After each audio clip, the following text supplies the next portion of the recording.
The words hit me like ice water on a July afternoon. I was pulling weeds from the rose garden Tommy had planted for me 2 summers ago, back when he was still alive. Still laughing, still believing his stepfather Marcus was the hero who'd rescued us both from poverty. Before we jump back in, tell us where you're tuning in from, and if this story touches you, make sure you're subscribed, because tomorrow, I've saved something extra special for you. Your son's death wasn't an accident, Mrs. Chen whispered over the fence, her weathered hands gripping the wooden slats. The police report was fake. Your fiancé killed him. I dropped the handful of dandelions I'd been collecting, watching them scatter across the perfectly manicured lawn Marcus insisted we maintain. The same lawn where Tommy used to practice soccer drills, where Marcus would stand behind the kitchen window, watching with those calculating eyes I'd mistaken for paternal concern. What did you say? My voice came out strangled, barely audible. Mrs. Chen glanced around nervously before leaning closer. At 73, she'd lived in this neighborhood longer than anyone, seen families come and go, witnessed secrets that others thought were buried. Her Mandarin accent made her words more deliberate, more weighted with meaning. I saw things that night, things that don't match what they said in the papers. 6 months. It had been 6 months since the car accident that took my 17-year-old son from me. 6 months since I'd stood beside his hospital bed, holding his lifeless hand while Marcus sobbed convincingly beside me, playing the role of the grieving stepfather. 6 months since I'd buried my only child and tried to rebuild a life that felt hollow and meaningless. The official story was simple, clean, tragic in its randomness. Tommy had been driving home from his part-time job at the electronics store, took a curve too fast on rain-slicked roads, lost control, and slammed into an oak tree. No other vehicles involved, no witnesses, just a young man's inexperience and Mother Nature's cruelty, combining for a senseless tragedy. I'd never questioned it. Why would I? Marcus had handled everything while I was catatonic with grief. He'd dealt with the police, the insurance company, the funeral arrangements. He'd been my rock, my anchor in a storm of loss that nearly drowned me. Mrs. Chen, I said carefully, glancing back at the house where Marcus was presumably working in his home office. That's a very serious accusation. I know what I saw, she replied firmly. That night, I couldn't sleep. My arthritis, you know. How it gets when the weather changes. I was in my kitchen making tea when I heard the arguing. My blood chilled. Arguing? Your boy and Marcus. Loud voices coming from your garage. This was around 10:30, maybe 10:45. Then I heard a car start. Drive away fast. But here's the thing, Sarah. She paused, making sure I was listening. 2 cars left that night. First Tommy's little Honda, then about 20 minutes later, Marcus's BMW. Up next, you've got 2 more standout stories right on your screen. If this one hit the mark, you won't want to pass these up. Just click and check them out. And don't forget to like, subscribe, and turn on the notification bell so you don't miss any upload from us. I felt the earth tilting beneath my feet. Tommy had died at 11:47 p.m. according to the coroner's report. The accident scene was 15 miles from our house on a back road he never used, a route that made no sense if he was coming home from work. You must be mistaken, I whispered. But even as I said it, pieces of a puzzle I hadn't known existed began shifting in my mind. I called the police the next morning, Mrs. Chen continued, her voice growing quieter but more urgent. I told them about the 2 cars, about the argument. You know what they said? That there was no evidence of another vehicle at the scene, that Marcus had been home all evening, that grief makes people see things that aren't there. The detective who'd handled Tommy's case was John Rivera, a soft-spoken man with kind eyes who'd seemed genuinely sympathetic to our loss. He'd also been Marcus's golf partner for the past 2 years, a detail I'd found comforting at the time. Now it felt sinister. Mrs. Chen, even if what you're saying is true, Why would Marcus hurt Tommy? He loved him like his own son. The old woman's expression grew pitying. Love? Sarah, that man never loved your boy. He tolerated him because he had to. But Tommy was getting older, asking questions, becoming harder to control. Questions. The word triggered a memory I'd buried. 2 weeks before the accident, Tommy had come to me with concerns about Marcus's business dealings. He'd noticed irregularities in the financial documents he'd been helping to organize as part of his summer job at Marcus's consulting firm.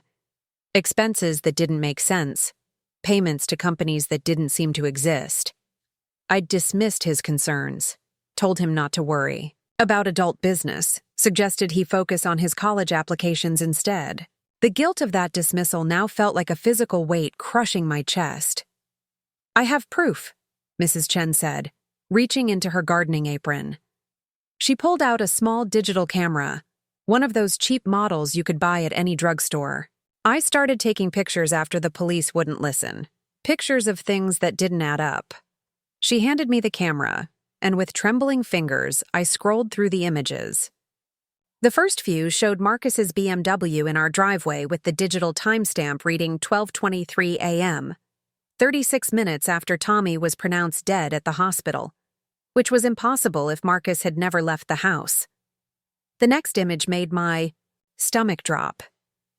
It was a close-up of the BMW's front bumper, taken the following afternoon.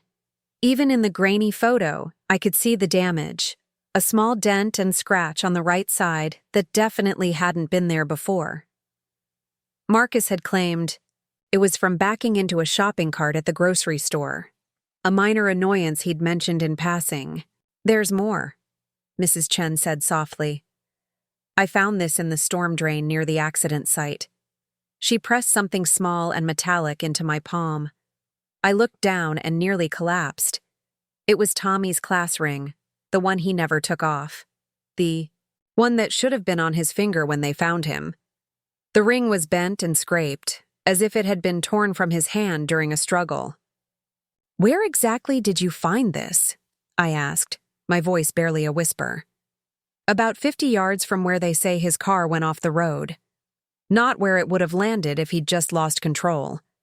Where it would have been if someone threw it there, trying to get rid of evidence. I closed my fist around the ring, feeling its familiar weight, remembering the day Tommy had received it. He'd been so proud, showing it off to everyone, talking about how it proved he was almost a man now, ready to take on the world. Marcus had bought him that ring. Why are you telling me this now? I asked. Why wait 6 months? Mrs. Chen's eyes filled with tears. Because I was scared, and because I hoped I was wrong. But last week, I heard Marcus on the phone in your backyard. He was talking to someone about life insurance payouts, about how unfortunate accidents can solve certain problems. Life insurance. Tommy had a policy worth $500,000. Money Marcus had insisted we set aside for college expenses. Money that now sat in an account Marcus managed. Money I'd been too grief-stricken to think about. There's something else, Mrs. Chen continued. Your boy came to see me the afternoon before he died. He seemed scared, worried about something. He asked me if I knew any lawyers who weren't friends with Marcus. The world spun around me. Tommy had been seeking help, had been afraid of the man I'd brought into our lives, the man I'd trusted with our safety, our finances, our future. He said he'd found something in Marcus's computer, Mrs. Chen whispered. Something that could send Marcus to prison for a very long time. My legs gave out. I sank to my knees on the damp grass, clutching Tommy's ring so tightly it cut into my palm. Everything I thought I knew about my life was crumbling around me like a house of cards in a hurricane. Marcus Sterling, successful business consultant, pillar of the community, devoted stepfather who'd stepped up to help raise another man's child. The man who'd swept me off my feet 3 years ago when I was struggling as a single mother, working 2 jobs to keep Tommy and me afloat after his father died. Marcus had been my salvation, or so I'd believed. He'd paid off my mortgage, set up college funds, made sure Tommy had everything he needed, He'd been patient with Tommy's initial resistance, understanding about the boy's loyalty to his deceased father's memory. But now, through Mrs. Chen's revelation, I saw it all differently. Marcus hadn't been patient. He'd been calculating. He hadn't been generous. He'd been investing. And when his investment threatened to expose him, he'd eliminated the threat. "I need to see everything," I said, struggling to stand on shaking legs. "Every photo, every detail you remember." Mrs. Chen nodded grimly. "Come to my house tonight after Marcus leaves for his business dinner. He does go to those Tuesday dinners, doesn't he?" I almost laughed at the bitter irony. Yes, Marcus had his weekly dinner with potential clients every Tuesday. I'd always been proud of how hard he worked to build his consulting business. Now, I wondered if those dinners were where he planned his crimes. "Sarah?" Mrs. Chen touched my arm gently. "Be very careful. If I'm right about what he did to Tommy, you're in danger too.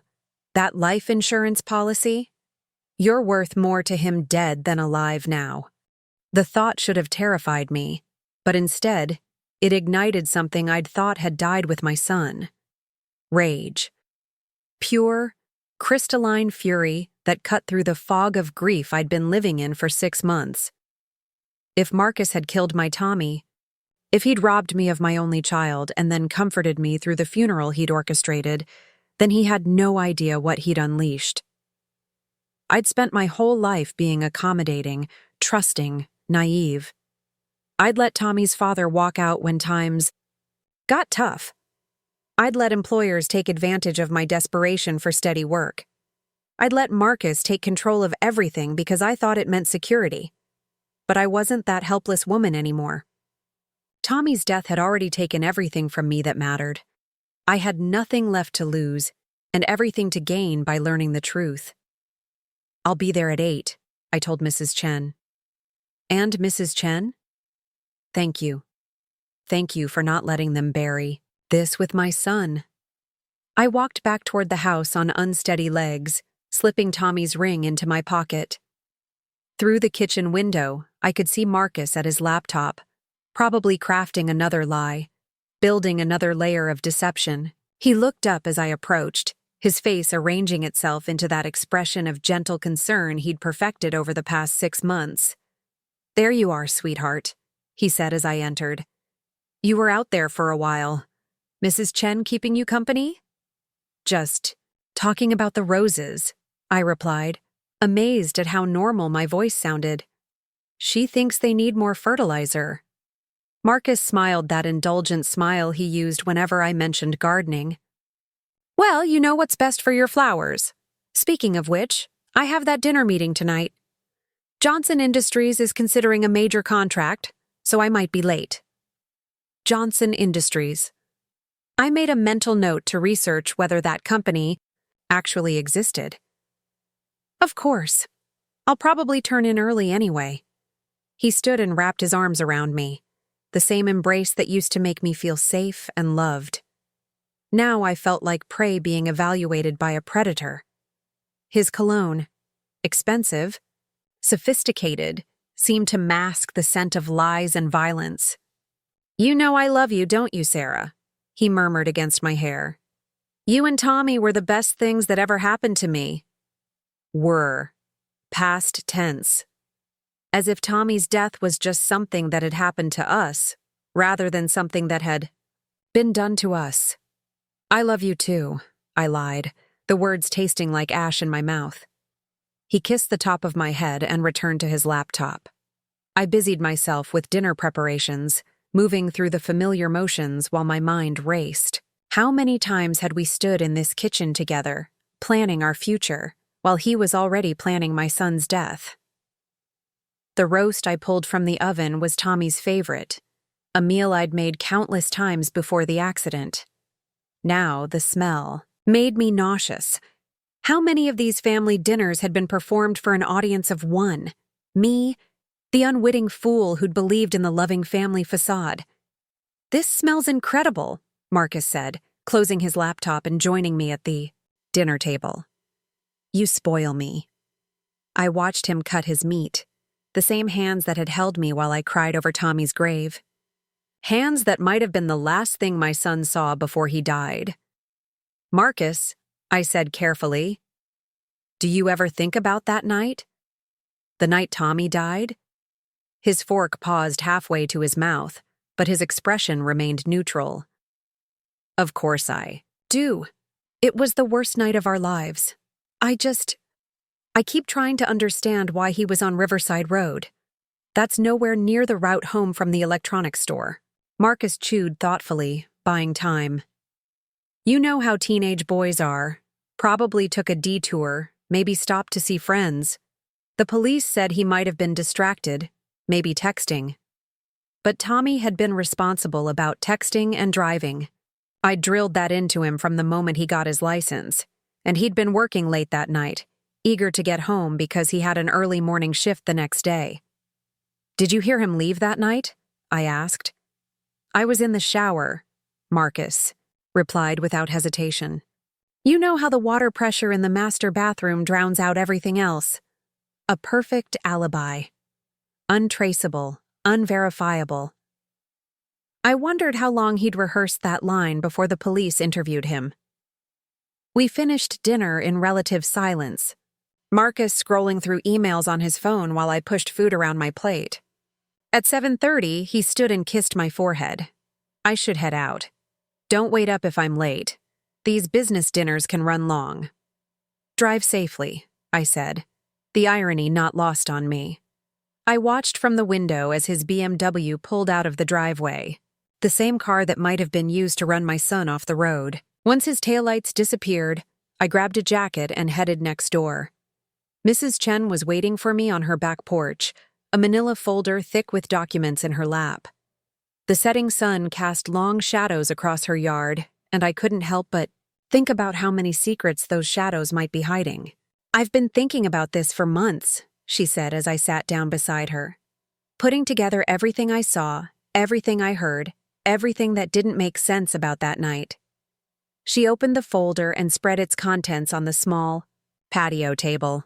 More photographs, printed emails, handwritten notes documenting times and dates. It looked like the work of a private investigator, not a retired seamstress. "This is incredible," I breathed, scanning the meticulous documentation. "How did you manage to gather all this?" Mrs. Chen's eyes glinted in the fading light. "I may be old, but I'm not helpless. And I liked your boy. He reminded me of my grandson, full of promise, full of life. Nobody should get away with snuffing out that light." She pointed to a series of photos showing Marcus's car at various times of night. "I started taking pictures of everyone who comes and goes on this street. Old lady insomnia has its advantages. Look at the timestamps." The pattern was clear once she pointed it out. On the nights when Marcus claimed to be home, working late or watching television, his car was often gone for hours at a time. And some of those absences coincided with mysterious accidents, insurance claims, and business deals that had made Marcus increasingly wealthy over the past few years.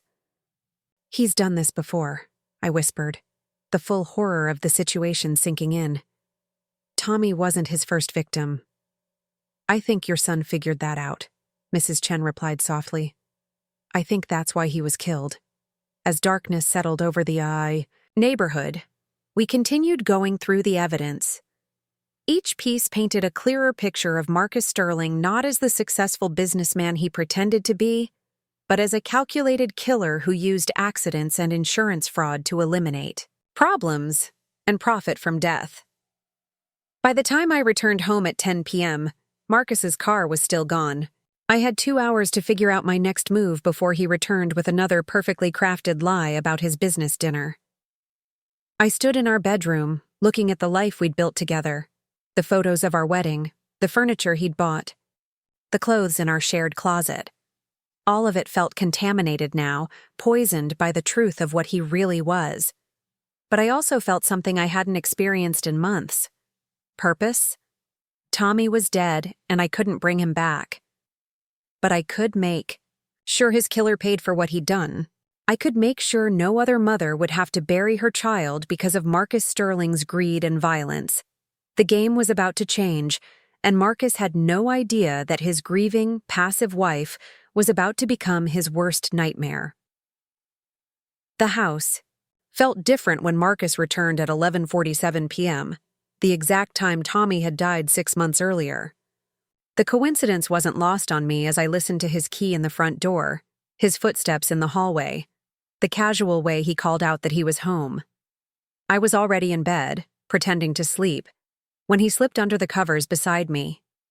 His cologne mixed with the scent of expensive restaurant food and something else. Fear. I could smell it now that I knew to look for it. That metallic tang of anxiety masked by his usual confident demeanor. "Sarah?" he whispered. "You awake?" I kept my breathing steady, my body still. Let him think his secrets were safe for one more night. Tomorrow, everything would begin to change. But sleep wouldn't come. Every time I closed my eyes, I saw Tommy's face, heard his laugh, remembered the last conversation we'd had. He'd been excited about his college applications, worried about a girl he liked, complaining about having to organize Marcus's files for summer work. Normal teenage concerns that should have led to a normal adult life, not to a grave in Riverside Cemetery at 3 a.m., I gave up on sleep and crept downstairs to Marcus's home office. The door was locked, but I knew where he hid the spare key, inside the fake electrical outlet behind his desk. 3 years of marriage had taught me his habits, his patterns, his hiding places. I'd thought I was learning them out of love. Now I realized they might be the weapons I needed. His computer was password protected, but I remembered Tommy mentioning that Marcus used the same password for everything. Sterling 2019, the year we'd gotten married. The arrogance was breathtaking, naming his password after himself, after the year he'd successfully infiltrated our lives. The desktop loaded, and I was in. Marcus's digital life was meticulously organized, folders labeled with client names, dates, project descriptions. But there were other folders too, ones with innocuous names like personal research and investment opportunities and risk assessment. My hands trembled as I clicked on the first one. What I found made my stomach turn. Marcus Sterling wasn't just a business consultant. He was a professional killer who specialized in making murders look like accidents. The folders contained detailed profiles of his victims, their habits, their weaknesses, their insurance policies, their potential heirs. There were photographs, schedules, financial records, and most chillingly, detailed plans for their deaths. Tommy's folder was labeled T. Morrison, Priority Resolution. I opened it with shaking fingers and found a comprehensive dossier on my son. Marcus had documented everything: Tommy's work schedule, his driving routes, his friends, his habits. There were screenshots of Tommy's social media posts, copies of his text messages, even recordings of his phone conversations. But it was the final document that broke me completely. A detailed timeline titled Accident Scenario, July 15th Implementation. July. Fourth, the night Tommy died. The plan was surgical in its precision. Marcus had studied Tommy's work schedule and identified the perfect night. One when Tommy would be working late, when the roads would be relatively empty, when weather conditions could provide plausible cover for an accident. He'd mapped out the route, identified the curve on Riverside Road as the ideal location, even calculated the speed needed to ensure fatal impact. The most damning evidence was a series of text messages between Marcus and someone identified only as Rivera. Detective Rivera, I realized with horror. The same man who'd handled Tommy's case, who'd dismissed Mrs. Chen's concerns, who'd ensured the investigation remained superficial. Package delivered as requested, one message read. Clean scene, no complications. Standard fee applies. Excellent. Work, Rivera had replied. Payment transferred. No further contact necessary. I sat in the dark office, surrounded by the evidence of my son's premeditated murder, and felt something cold and calculating settle in my chest. Marcus hadn't just killed Tommy. He'd corrupted the very system meant to find justice for victims like my son. There were other folders, other victims. A businessman named David Chen who'd died in a mysterious house fire after discovering embezzlement in his company. A woman named Lisa Rodriguez who'd drowned in her bathtub after threatening to expose her husband's affair. A teenager named Kevin Walsh who'd overdosed on pills he'd never taken before, just weeks before he was set to testify against his stepfather in a custody case. All of Marcus's work.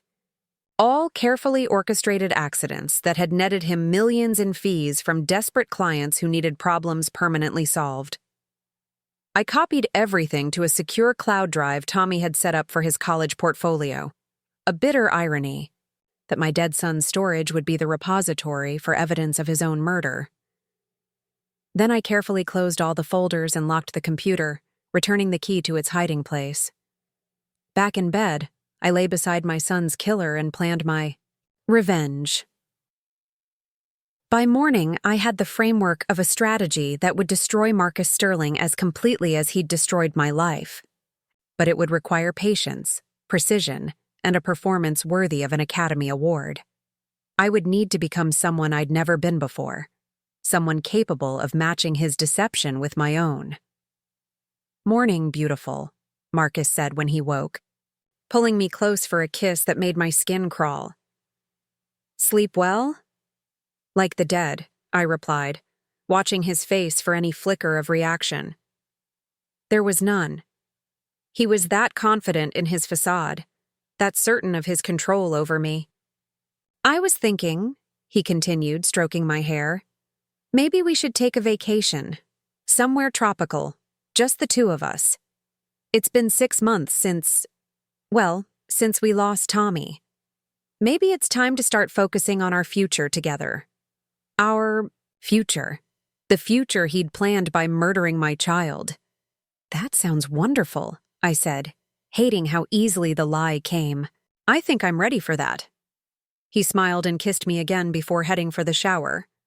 The moment I heard the water running, I called in sick to my job at the insurance office where I'd worked for 8 years. I would need the day to begin implementing my plan. First stop, a private investigator named Janet Walsh, whose brother Kevin had been one of Marcus's victims. I'd found her contact information in Tommy's research. Apparently, he'd been trying to help her prove her brother's death wasn't a suicide. Janet's office was in a strip mall between a dry cleaner and a tax preparation service. Nothing fancy, but functional. She was a woman in her 40s with sharp eyes and the kind of wariness that comes from seeing too much of humanity's dark side. "Mrs. Sterling," she said when I introduced myself. "I wondered when you'd come to see me." "You were expecting me? Your son contacted me 3 weeks before he died. He was convinced that your husband had killed my brother, and he wanted to hire me to prove it. I told him to be very careful, that if he was right, he was in serious danger." The weight of that revelation nearly knocked me down. Tommy had been trying to protect other families, trying to stop Marcus's killing spree, and it had gotten him murdered. "He was right," I said, pulling out printed copies of the evidence I'd found. "About everything." Janet's expression grew grimmer as she reviewed the documents. "This is enough to put him away for life, if we can authenticate it and prove it wasn't fabricated." "What do you mean?" "Marcus is smart. If he realizes you found this evidence, he could claim it was planted, that someone hacked his computer. To frame him, we need to catch him in the act, get him to confess, or find physical evidence that corroborates what's in these files. How do we do that?" Janet leaned back in her chair, studying me carefully. "Mrs. Sterling, what I'm about to suggest is dangerous. If Marcus suspects you know the truth, you won't live long enough to see him prosecuted." "He killed my son," I said simply. "I'm already living on borrowed time." "All right then, here's what we're going to do." The plan Janet outlined was complex and risky. We would need to gather physical evidence linking Marcus to his crimes, create a situation where he would be forced to reveal his methods, and document everything in a way that couldn't be dismissed or explained away. Step 1 involved getting Marcus to take me to the scene where Tommy died. Janet would set up surveillance equipment to record our conversation and document any evidence he might have left behind. Step 2 required me to play the grieving widow who was finally ready to move forward with her life. I would need to convince Marcus that I was no longer a threat, that I'd accepted Tommy's death as a tragic accident and was ready to focus on our future together. Step 3 was the most dangerous. We would create a fake scenario where Marcus would believe he needed to kill again. Janet would pose as a witness who'd seen something the night Tommy died, someone who needed to be silenced before she could go to the authorities. If this works, Janet warned, we'll have everything we need to destroy him. If it doesn't, we'll both be joining your son and my brother. I thought about Tommy's smile, about the dreams he'd never get to pursue, about the grandchildren I'd never get to hold. It has to work. That afternoon, I went shopping for the first time in months. Not for groceries or household necessities, but for clothes and makeup and the kind of accessories that would help me play my new role. Marcus had always liked me in red. He said it brought out my eyes. Today, I bought a red dress that would remind him why he'd married me, help him believe that I was still the naive, trusting woman who'd fallen for his act.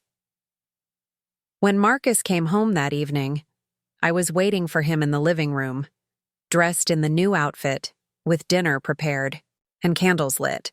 I'd even opened a bottle of the expensive wine he favored. "What's all this?"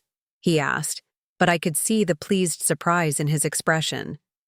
"I've been thinking about what you said this morning, about taking a vacation, about focusing on our future. I think you're right. It's time." He sat beside me, on the couch, and I forced myself not to flinch when he touched my face.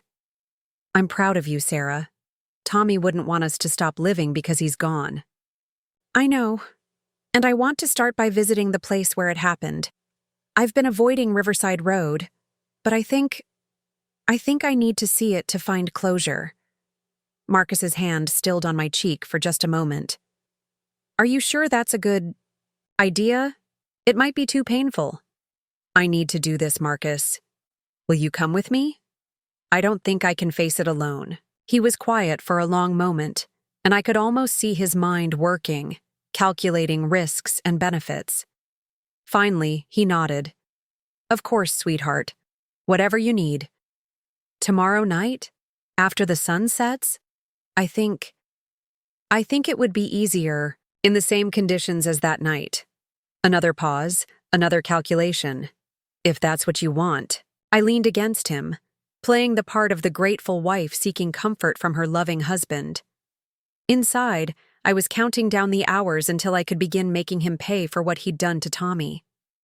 The next evening, we drove to Riverside, rode in Marcus's BMW. The same car that might have forced my son off this very road 6 months earlier. Janet and her surveillance team were already in position, hidden in the woods with cameras and recording equipment. As we approached the curve where Tommy had died, I could see the scar on the oak tree where his Honda had impacted. Someone had left flowers there, fresh ones replaced regularly. Mrs. Chen, I realized. She'd been honoring my son's memory while I'd been lost in grief. "Here," Marcus said, pulling over at the exact spot. "This is where it happened." I got out of the car and walked to the tree, touching the damaged bark with trembling fingers. "Tell me what you think happened," I said.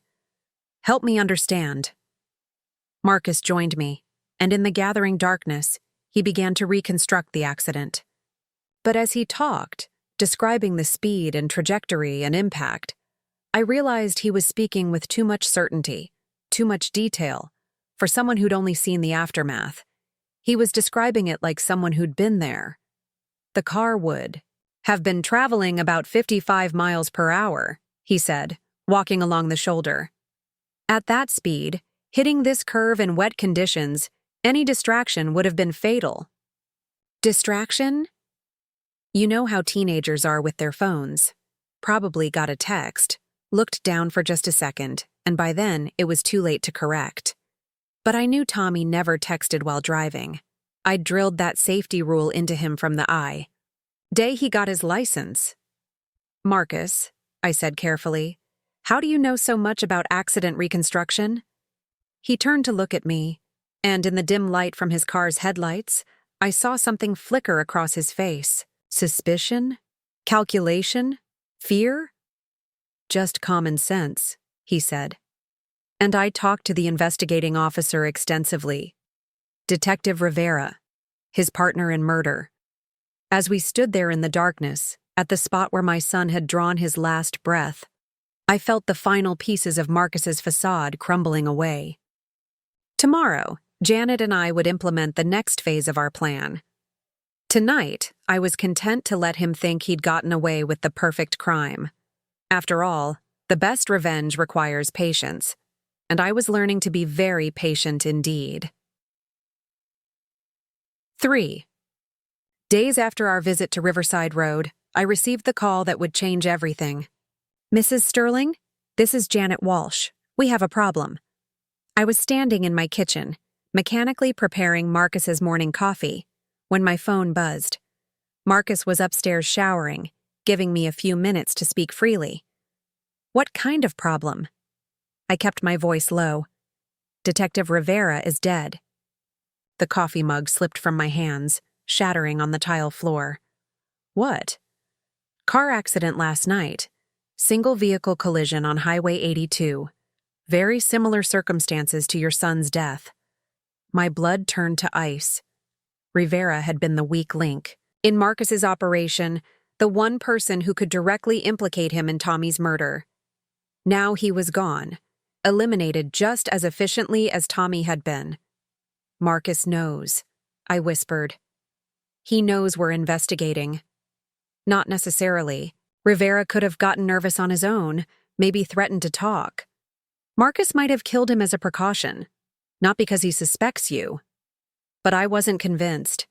That morning at breakfast, Marcus seemed different, more attentive, more affectionate, asking about my plans for the day with the kind of casual interest that felt anything but casual. I was thinking we should book that vacation soon, he said, buttering his toast with precise, controlled movements.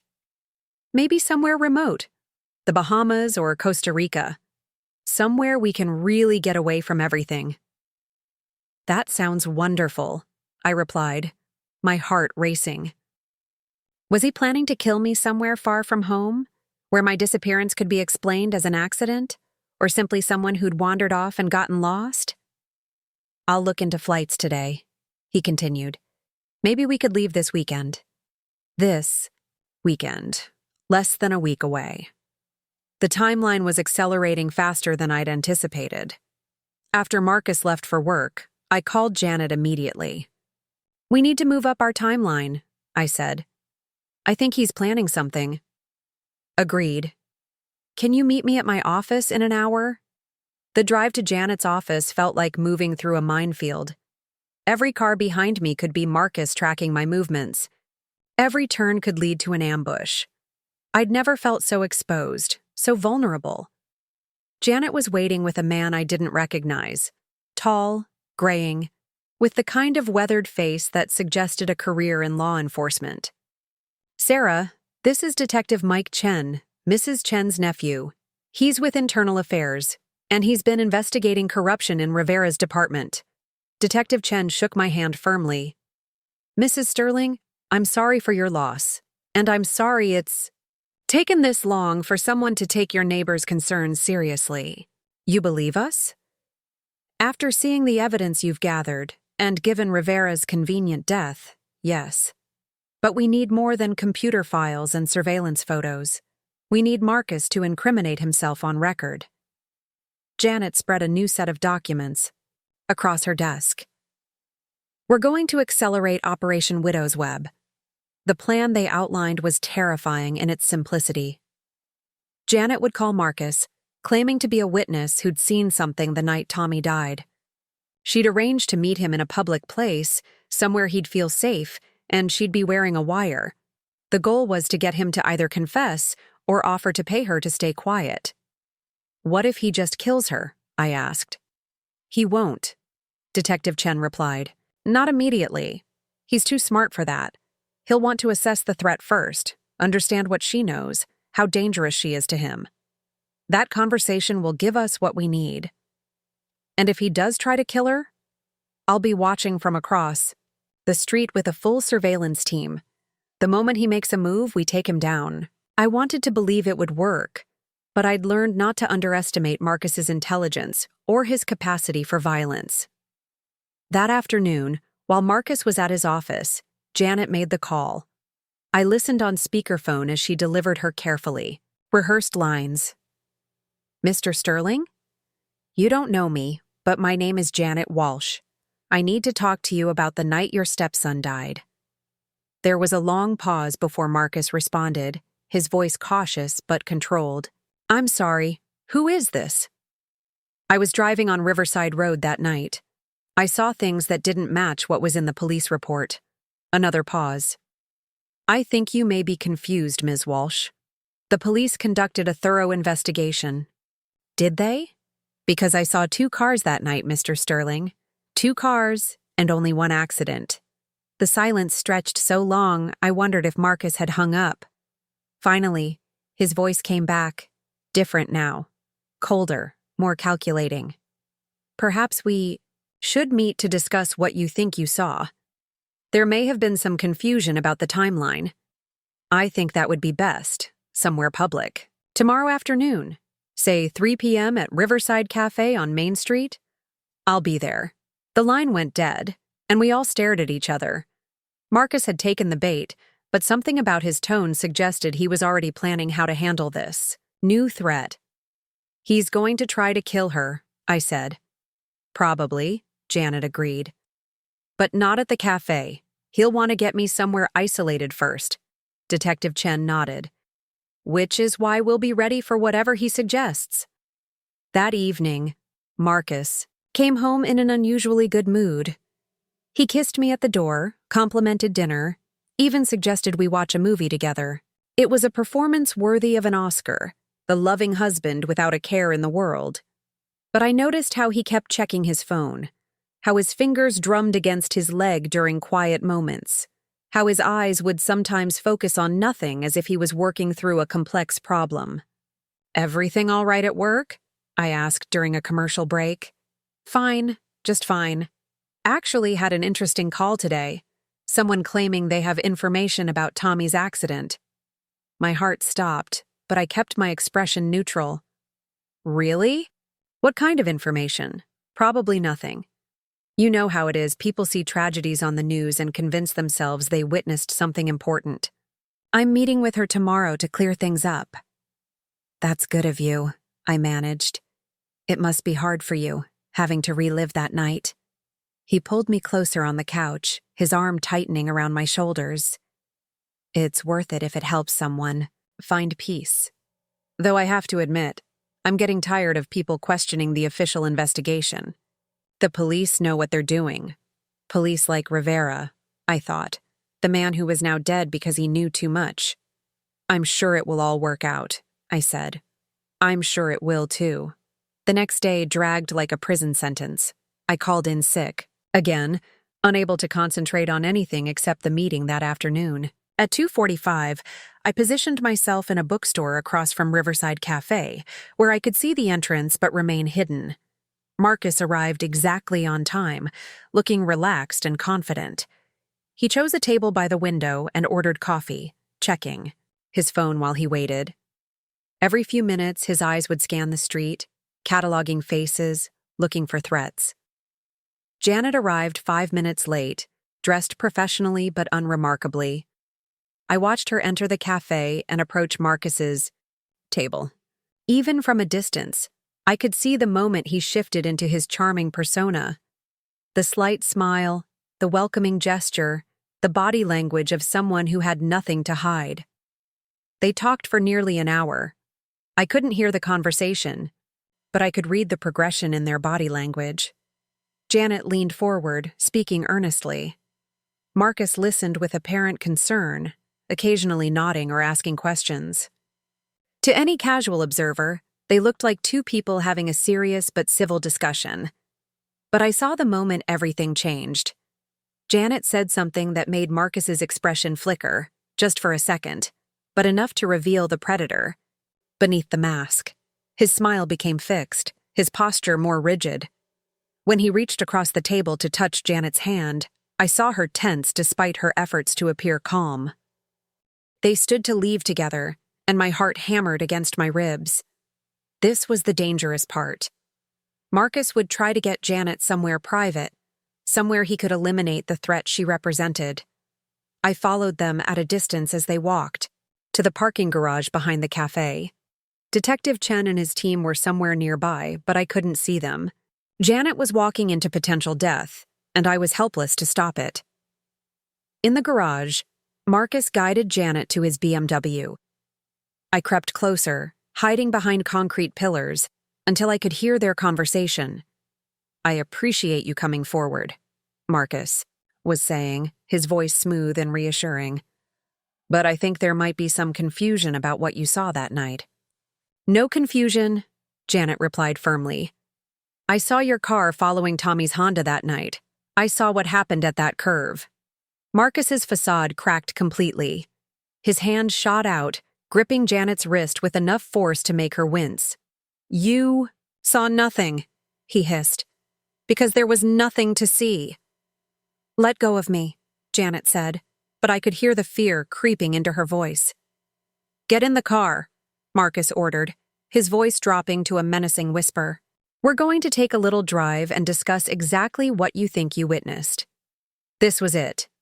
The moment we'd planned for, hoped for, and dreaded.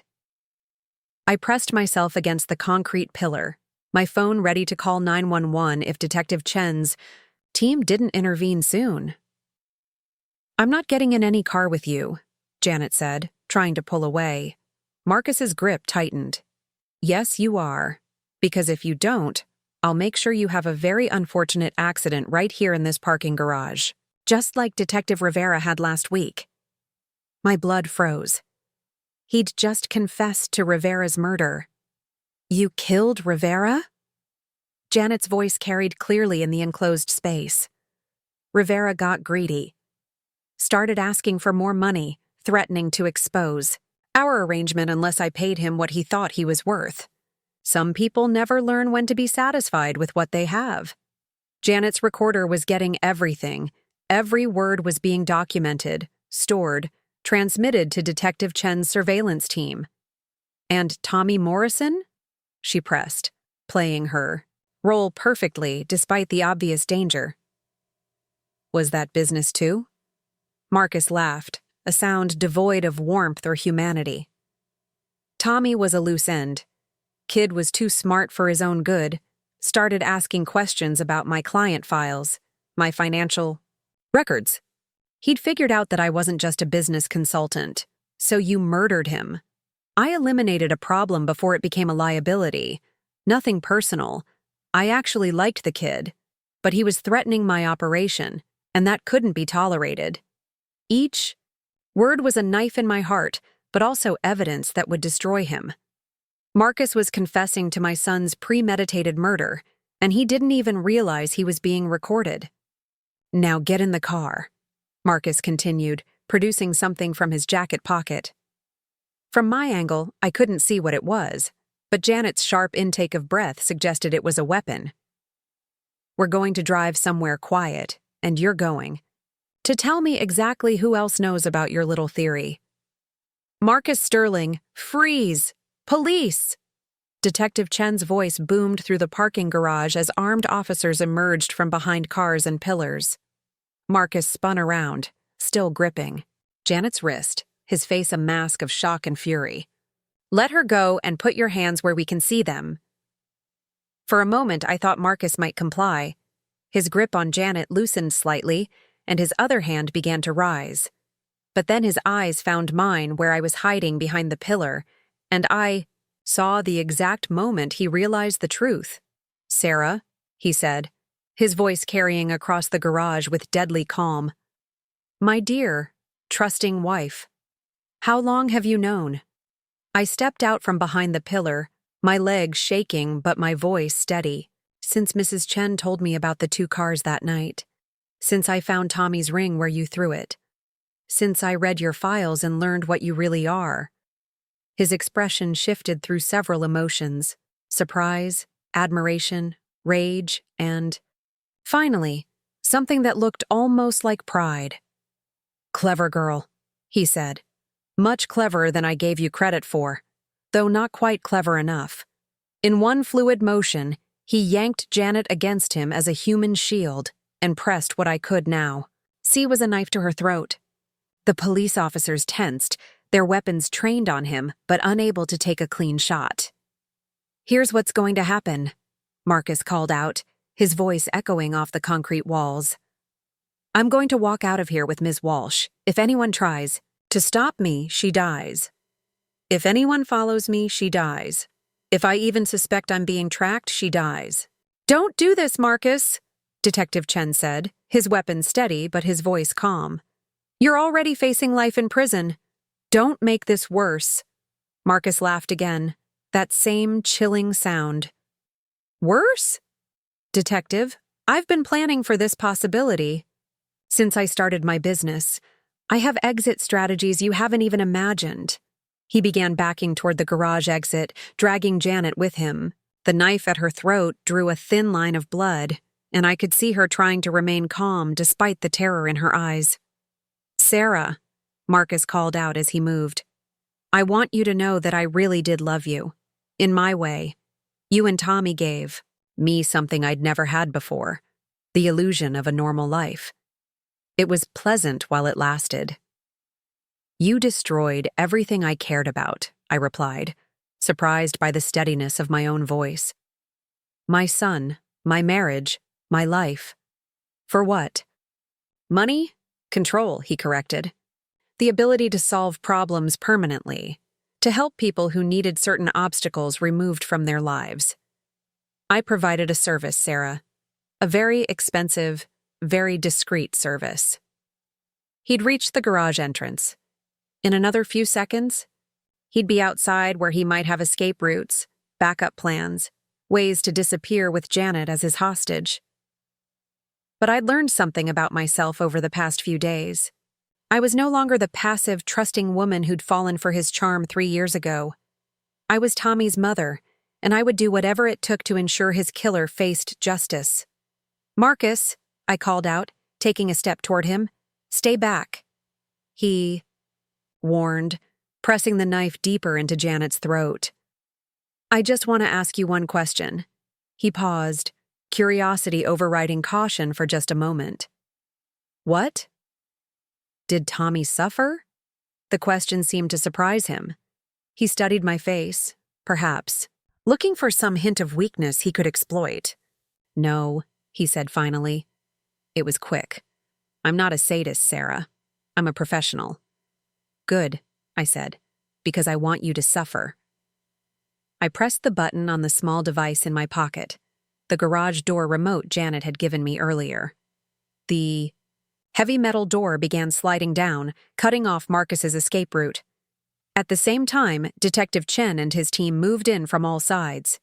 Marcus spun around wildly, realizing he was trapped, and in that moment of distraction, Janet broke free. She rolled away as the police tackled Marcus to the ground, his knife clattering across the concrete.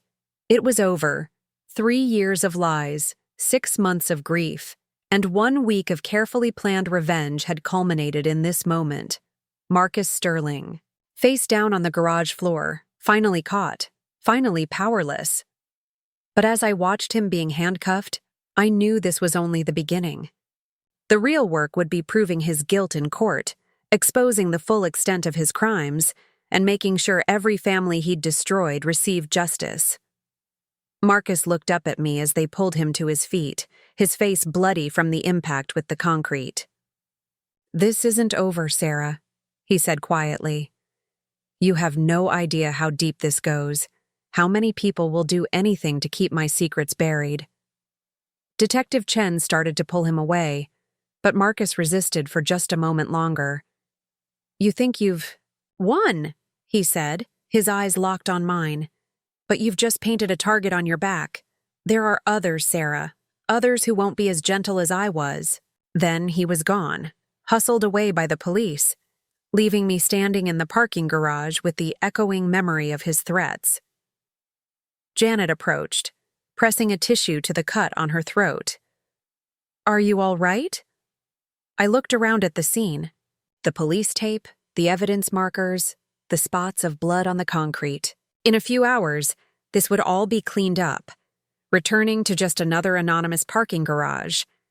But I would never forget this moment, the moment my son's killer was finally brought to justice.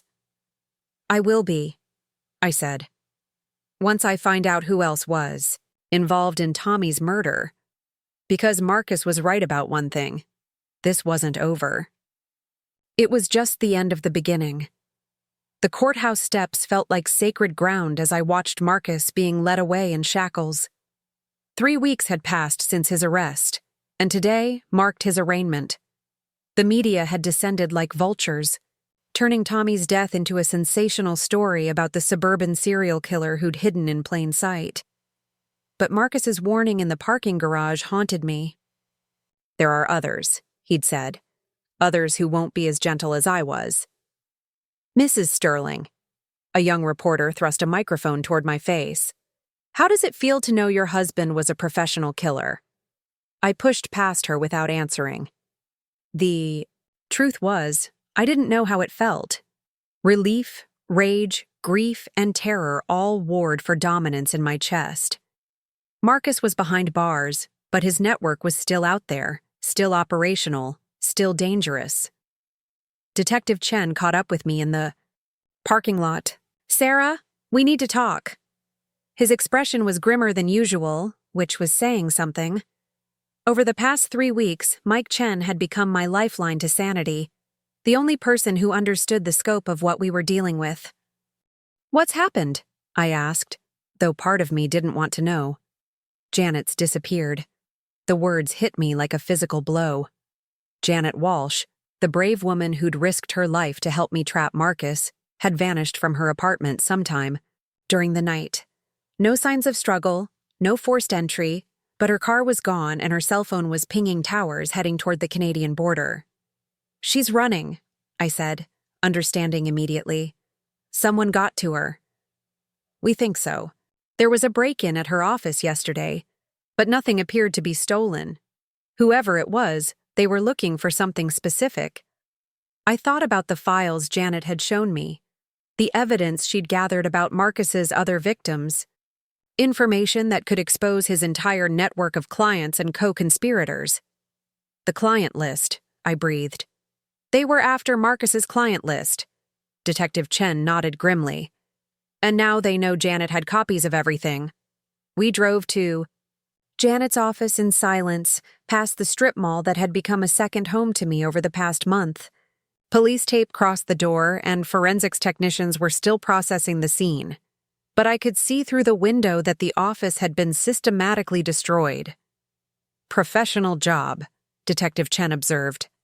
"They knew exactly what they were looking for and where to find it." "What about Marcus? Has he said anything?" "Not a word. His lawyer has him locked down tight, and he's not talking to anyone about anything." "But Sarah—" Chen paused, studying my face. "There's something else. Something we found in Rivera's personal effects." He handed me a manila envelope marked as evidence. Inside were photographs, surveillance photos of me, Tommy, our house, our daily routines. Some were dated from over a year ago, long before Marcus had ever mentioned Tommy's behavioral problems or expressed any concerns about his stepson's future. "They were planning this for a long time," I said, my voice hollow. "Gets worse.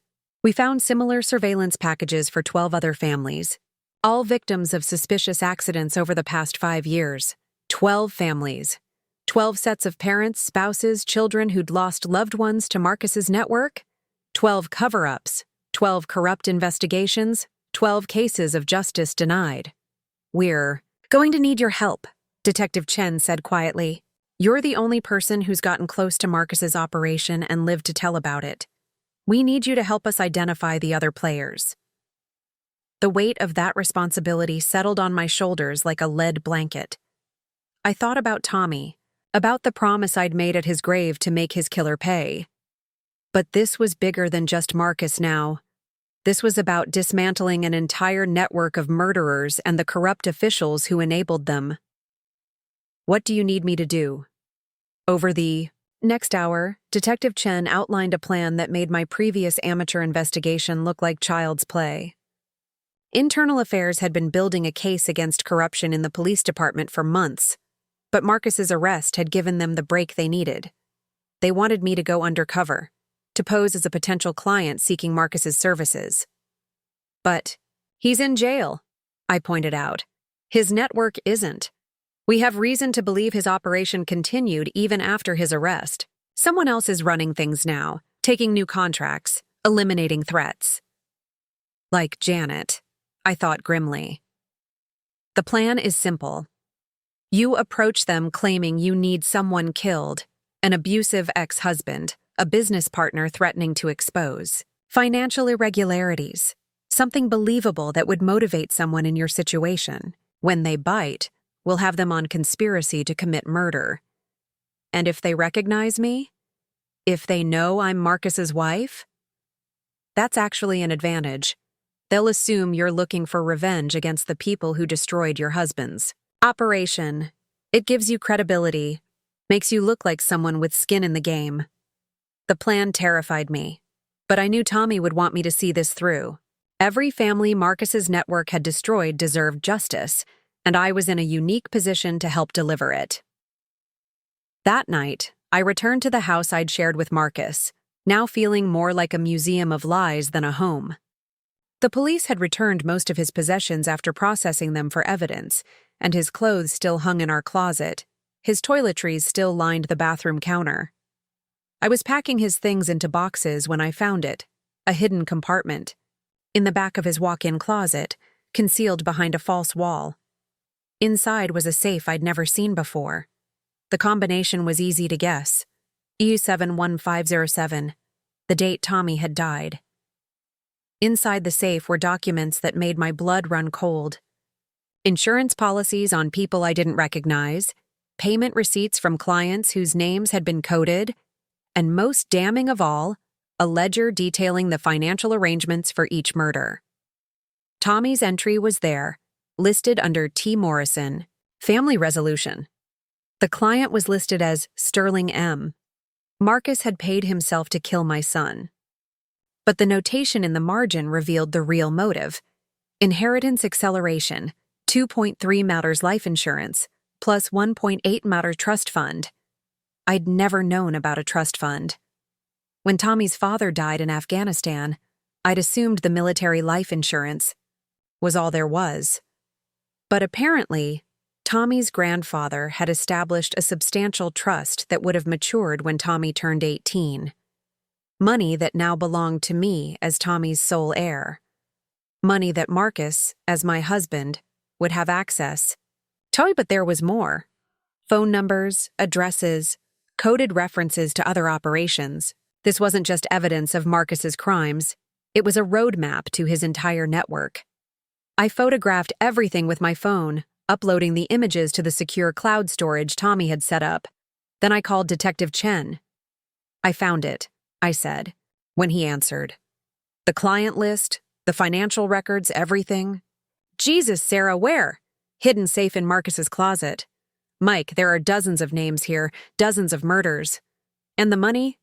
I paused, calculating the figures I'd seen. We're talking about millions of dollars in fees. Don't touch anything.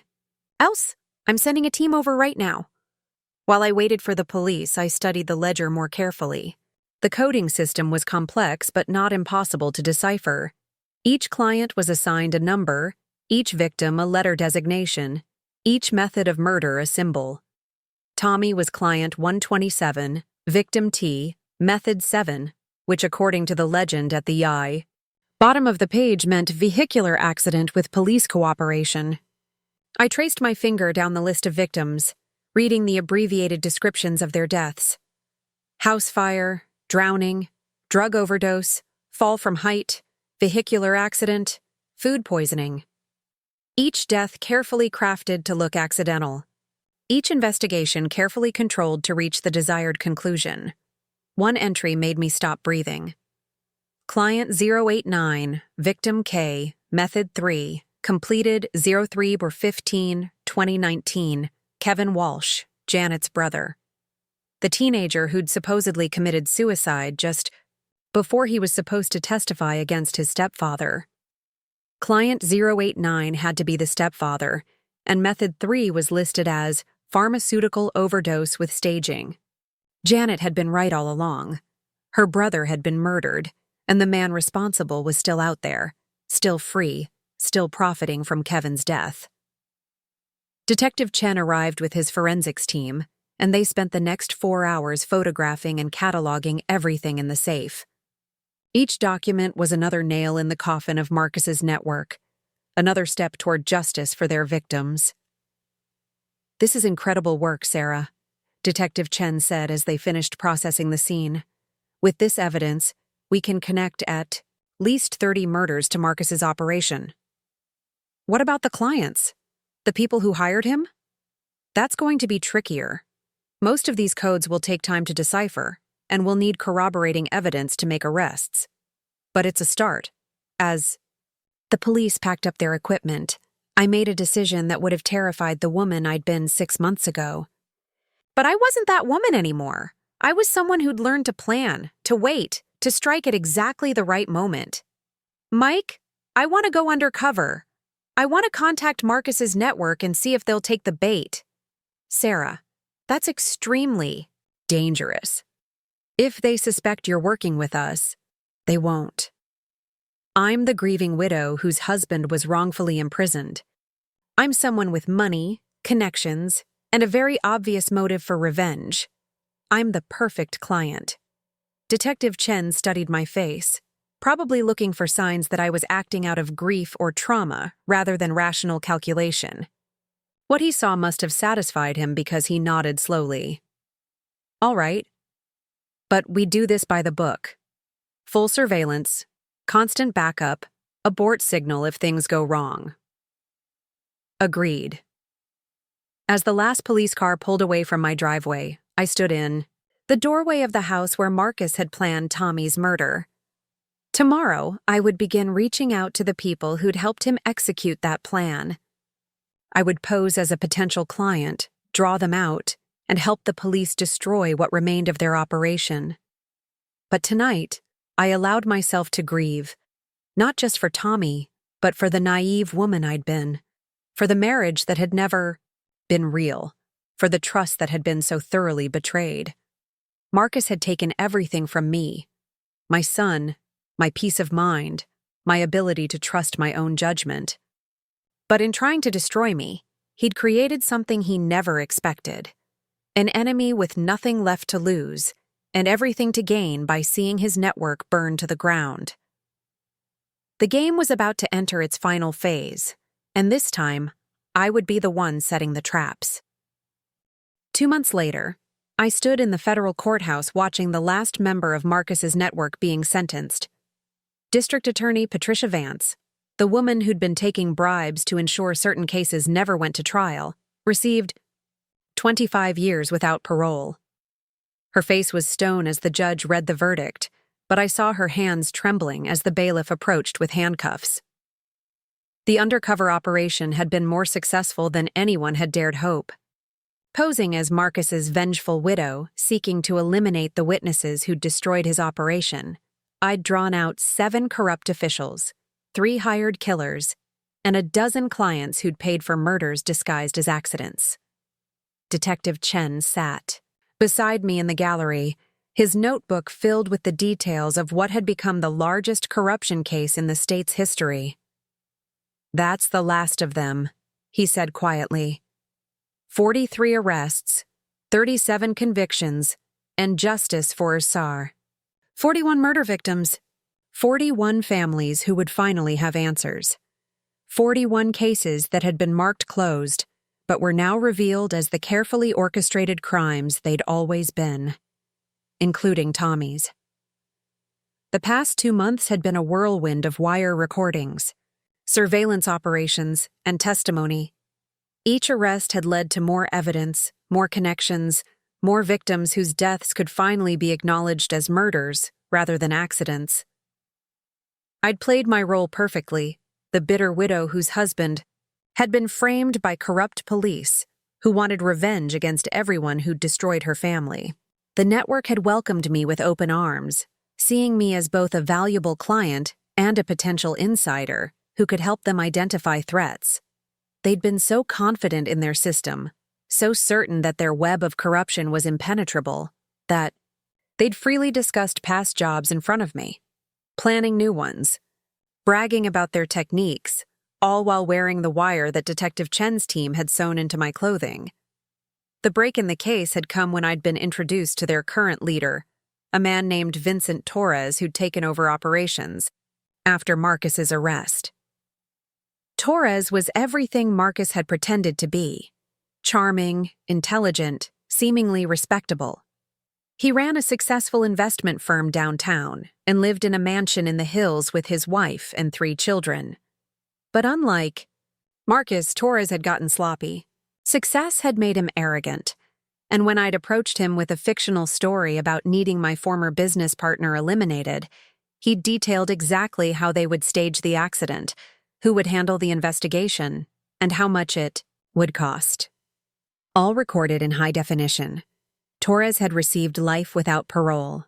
His wife had filed for divorce the day after his arrest, taking their children and disappearing into witness protection, after revealing she'd suspected his activities for years, but had been too terrified to speak up. I understood her fear. Living with a killer, sharing a bed with someone capable of such calculated violence, changes you in ways that are impossible to explain to people who've never experienced it. The constant second-guessing of your own perceptions, the gradual erosion of trust in your own judgment, the way love becomes contaminated by doubt until you can't tell the difference between affection and manipulation. But I'd learned something else during those terrible months. I was stronger than I'd ever imagined. The woman who'd blindly trusted Marcus, who'd dismissed Tommy's concerns, who'd accepted his lies without question, that woman was gone. In her place was someone harder, more calculating but also more honest about the world's capacity for evil. Mrs. Sterling? A young woman approached as Detective Chen and I left the courthouse. I'm Rebecca Morrison, from Channel 7 News. Could we get a statement about today's sentencing? I'd been avoiding media interviews for months, but something about this young reporter reminded me of Tommy. Earnest, determined, hungry for truth. What would you like to know? How does it feel to know that justice has finally been served for your son? I considered the question carefully. How did it feel? Relief, certainly. Satisfaction that Marcus and his network would spend the rest of their lives in prison, but also a hollow ache that would never fully heal, because justice couldn't bring Tommy back. Justice is important, I said finally. But what matters more is making sure this never happens again. That other families don't have to go through what we've endured. What's next for you? I smiled, thinking about the foundation I'd established using Tommy's trust fund money. The Thomas Morrison Foundation for Justice Reform was already working with law enforcement agencies across the country to identify and investigate suspicious accident patterns. We were funding independent forensic experts, supporting families who couldn't afford private investigators, and pushing for legislative changes that would make it harder for corrupt officials to cover up crimes. There's still work to do, I told the reporter. This network was just one piece of a much larger problem. But Tommy's death won't be meaningless if it helps prevent other families from experiencing this kind of loss. After the interview, Detective Chen walked me to my car. The old Honda I'd bought to replace the BMW that had been seized as evidence. Something modest, reliable, honest. Everything Marcus had never been. You know, he said, leaning against the driver's door, when I first met you, I wasn't sure you'd be strong enough for what we were asking you to do. What changed your mind? The night you called me about finding the safe. I could hear it in your voice. You weren't just angry or grief-stricken anymore. You were focused, determined. You'd found your purpose. He was right. In the month since Tommy's death, I'd discovered reserves of strength and cunning I never knew I possessed. The investigation had given me a reason to get up every morning, a mission that was bigger than my own pain. But now that the network was dismantled, now that Marcus and his accomplices were behind bars, I felt strangely empty. The driving need for justice that had sustained me for so long was finally satisfied. What came next? The answer came to me as I drove past Riverside Cemetery on my way home. I stopped at Tommy's grave, where someone had left fresh flowers. Mrs. Chen probably still honoring the boy she'd tried to protect with her testimony. "We did it, Tommy," I said, kneeling beside his headstone. "Everyone who hurt you is paying for what they did. The system that failed you has been exposed and changed." The wind rustled through the oak trees, carrying the scent of autumn leaves and the promise of winter. Change, endings, new beginnings. I'd spent so long focused on the past, on punishment and revenge, that I'd forgotten to think about the future. But sitting there beside my son's grave, I realized that the best revenge wasn't just destroying the people who'd hurt us. It was building something better from the wreckage they'd left behind. 6 months later, I stood before a congressional committee investigating corruption in local law enforcement agencies. The Thomas Morrison Foundation had identified similar networks in 12 other states, and our testimony was helping to shape federal legislation that would require independent oversight of suspicious death investigations. "Mrs. Sterling," the committee chairman said, "your foundation's work has exposed systematic corruption in law enforcement agencies across the country. What do you see as the next steps in addressing this problem?" I looked out at the packed hearing room, at the faces of other families who'd lost loved ones to criminals masquerading as accidents, at the journalists documenting every word for the public record. "The next step," I said, "is ensuring that no parent ever has to become a detective to find justice for their murdered child. The next step is building systems that work the first time, not just when someone with resources and determination refuses to accept lies." The applause was thunderous, but I barely heard it. My mind was already moving forward, planning the foundation's next initiatives, thinking about the families we could help, the cases we could solve, the changes we could make. Marcus had thought he was destroying me when he killed Tommy. Instead, he'd created his own worst enemy, someone with nothing left to lose and everything to fight for. Someone who understood that the best way to honor the dead is to protect the living. That evening, I returned to my new apartment across town. I'd sold the house where Marcus had planned Tommy's murder, donating the proceeds to victim advocacy groups. The apartment was smaller, simpler, but it was mine. No hidden safes, no secret compartments, no ghosts lurking in familiar rooms. On my desk was a letter from Janet Walsh, postmarked from Vancouver. She'd been living in Canada under an assumed name, but the foundation's work had convinced her it was safe to make contact. "Dear Sarah," the letter began, "I've been following the news about the trials and the foundation. Kevin would be so proud of what you've accomplished. You've turned our shared tragedy into something that will help thousands of other families. She was coming home," she wrote, "ready to testify in the remaining cases, to help identify other victims, to join the foundation's work." Her brother's death had meaning now, just like Tommy's did. I opened a bottle of wine, not the expensive vintage Marcus used to prefer, but a simple bottle from a local vineyard. As I raised my glass, I thought about all the people who'd helped me find the truth. Mrs. Chen with her careful observations, Detective Mike Chen with his integrity and determination, Janet with her courage and sacrifice,